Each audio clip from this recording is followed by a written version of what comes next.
നിങ്ങളുടെ mobile phone നിങ്ങളെ നരകത്തിലേക്കാണോ അതോ സ്വർഗത്തിലേക്കാണോ കൊണ്ടെത്തിക്കുക?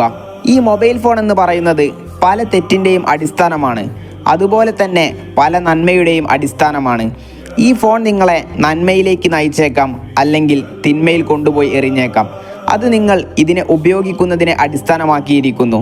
ഉദാഹരണത്തിന്, നമ്മളൊരു തീപ്പെട്ടി വാങ്ങി, അതുപയോഗിച്ച് നമുക്കൊരു മെഴുകുതിരി കത്തിക്കാനും സാധിക്കും, ഒരു സിഗരറ്റ് വലിക്കാനും സാധിക്കും.